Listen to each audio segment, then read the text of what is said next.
Hello? Dude, you're not going to believe this. The FBI and the RIAA were just here, and they took everything. They took my cameras. They took 10 years worth of footage, and it's all gone, dude. And they know who you are, and I think they're on their way over there right now.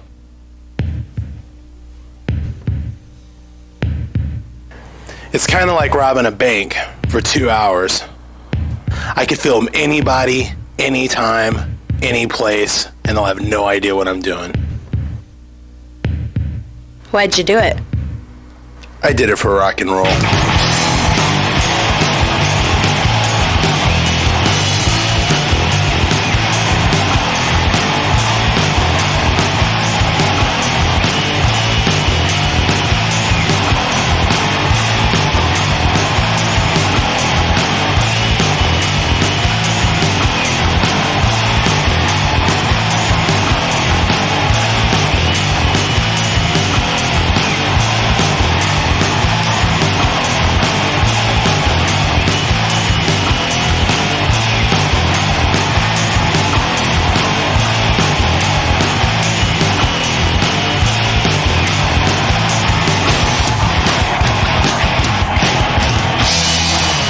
I didn't choose rock and roll, man. Rock and roll chose me. For 15 years, I searched for the spirit of rock and roll through the lens of a video camera. In 1981, when MTV first debuted on American cable, no one had any idea what an impact the world of video would have on the history of rock and roll. But see, me and my associates, we didn't want to settle for the watered-down version of rock and roll. We wanted to know what it felt like to be there, in the arena, and we wanted to be able to experience that sensation over and over again. We were the biggest rock and roll fans in the world. We created something big, something bigger than MTV. We documented a secret history of rock and roll that nobody knew existed. There are a lot of people in the game of bootleg. There's the collector, he's the guy that buys them. There's the person that sells them, he's the pirate. There are the people that try to enforce the laws, the RIAA and the FBI. And then of course there are the people that create bootlegs. These are the people that set the record straight.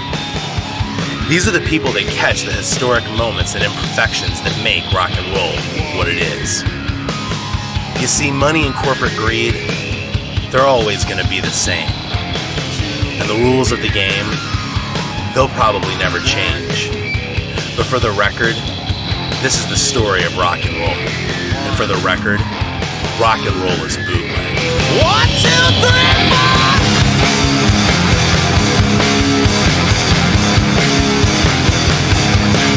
When the rock and roll professionals roll into town, you know the well-paid. You got it. They'll meet you and they'll greet you, and then after the show, someone will get laid. You got it. Press the flesh, and maybe they will make night. You got it. Press the flesh, but only for the right price.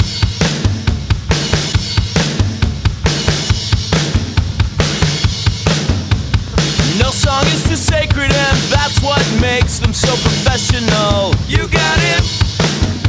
It's all about the Benjamins, so come on, let's hear it for the rock and roll. You got it. For the rock and roll. For the rock and roll. For the rock and roll. For the rock and roll. For the rock and roll. You got it. For the rock and roll. You got it. For the rock and roll. You got it. For the rock and roll. Yeah. For the rock and roll. For the rock and roll. For the rock and roll. For the rock and roll. You got it. Break it, Sam. Yeah. That shit is fat. I'd rather see some more action get better. I hope somebody's bootlegging this, because I'd love to see it. You can't break that motherfucker?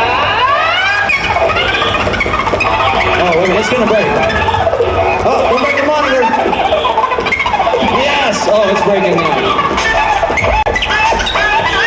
Sam busted his hand open and he's gonna get it stitched up and then he's gonna finish playing. We hope. They're checking him out right now. It could take like 45 minutes, so what we gotta do is turn on the lights and hang out and just shoot the shit for a little while. What is a bootleg? To some, it is an invasion of intellectual property rights. To others, they are records of significant events in music history that would otherwise go undocumented. The piece of footage you have just watched is a perfect example of an event that would have otherwise gone undocumented if not for the innovative techniques of the filmers. In this documentary, you will learn about all angles of this phenomenon, those who tape them, those who want to control them, and the underground battle that rages on because of them.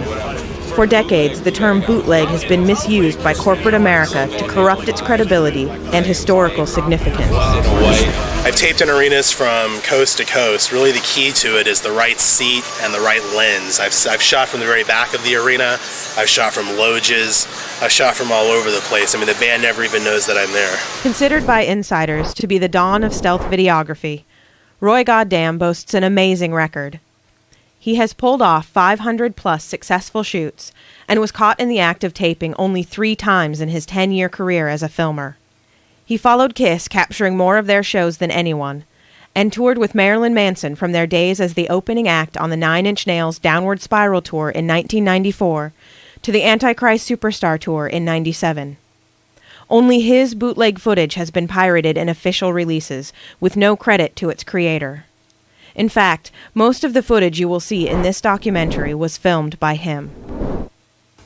I first discovered bootlegs when I was obsessively collecting the Beatles, probably 20 years ago. In '87 I first got into it, and '88 I started asking questions if, you can have permission to videotape other acts and whatnot, and that's when I found out that the copyright infringements and all the record labels said no. So do you think that bootlegs are primarily like a fan-driven culture? More about, Yeah, I guess. It's like everything. It's got, a good side, it's got a shitty side. In 1993, I started taping shows. Since 1993, I've videotaped somewhere between 600 to 800 concerts and have seen probably well over 1,500. The term bootleg originated in Prohibition-era America, a time when the government enacted laws to restrict the distribution and consumption of alcohol. It has been noted by historians that this act ultimately strengthened the demand and allure of this forbidden refreshment, and is also linked to the dramatic rise in crime rates throughout the country. The definition of bootleg later grew to include the unauthorized recording of live music performances with the intent to distribute. Audio bootlegs of music have been traced as far back as opera recordings from the late 1800s on through the heyday of jazz bootlegs in the 1920s and 30s, and then to the widespread rock and roll boots of the late 60s and 70s. The earliest unofficial live visual recordings of rock and roll performances also date from this period and were filmed on 8mm. Due to the limitations of this technology, the filmer was restricted to 4 or 5 minutes of silent footage per reel, which would later be strung together to achieve a full show. Musical acts of the day shot in this manner include Elvis, Led Zeppelin, Kiss, and many, many more. The only known outlet at the time for these 8mm pieces was a man by the name of Paul Giles.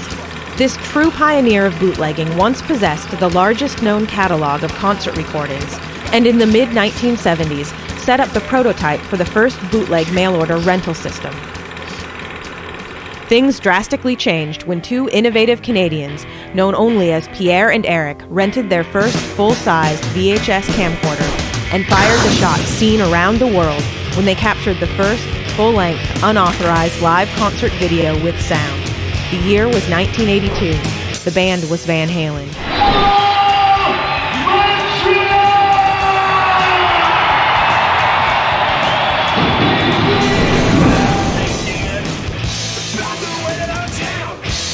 Using their creative techniques, these two daring videographers taped many of the biggest rock bands of the day, such as Bon Jovi, Cinderella, and Wasp. Even their footage of Motley Crue from the 1984 Shout at the Devil era has been used in VH1's documentary Motley Crue Driven. Mainstream use like this of bootleg footage further solidifies that without filmers, key moments in rock and roll history would be lost forever. It's hard to say what's historic to some might not be to others. I was always into music. I got into music around age 10. I heard Ozzy for the first time. I filmed the Green Day riot in Boston. That was kind of cool.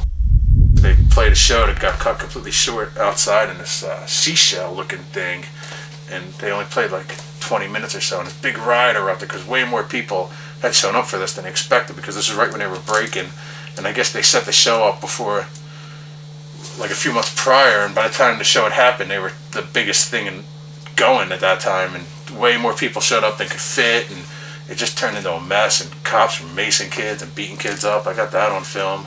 I got a half-naked Courtney Love cursing out a crowd on film, but everybody else probably does too. Well, I think that there's two levels of bootlegging. I think that there's the level where you have record shows and you have people that are making a couple bucks for some extra spending money at events with, bootlegs of, concerts that they recorded and then videos that they may have recorded. But then there's this whole other level of bootlegging that I've seen where you could be on the corner in New York and buy a copy of, say, the new Britney Spears album. Yeah, that's piracy.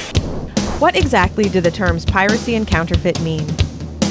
Piracy is the unauthorized use or production of copyrighted or patented material and refers to the duplication for profit of officially released material obviously harmful to the copyright owner's profit margin. A pirate deals in counterfeits, or fraudulent imitations of or facsimile. That copy of Metallica's new album you bought in Times Square. Sure, the cover's kind of grainy and there's no liner notes, but hey, it was cheaper than in the store, right? A bootleg, however, is legally defined as the affixing of intellectual property of an individual to a medium without the owner's consent. You've probably seen one, like that rare import in the record store downtown. Connecting bootleggers with pirates under the umbrella theft by deception implies that they too cause irreparable damage to the copyright owner's bottom line. Unfortunately, the music industry and lawmakers selling this line don't seem to understand there is a flaw in their logic. Bootlegs, unlike the music industry, aren't all about the bottom line. Bootlegs in their purest form are a craft, an art form that is born from the desire to capture a band in their most raw, entertaining form and preserve them in a capsule to be experienced over and over again.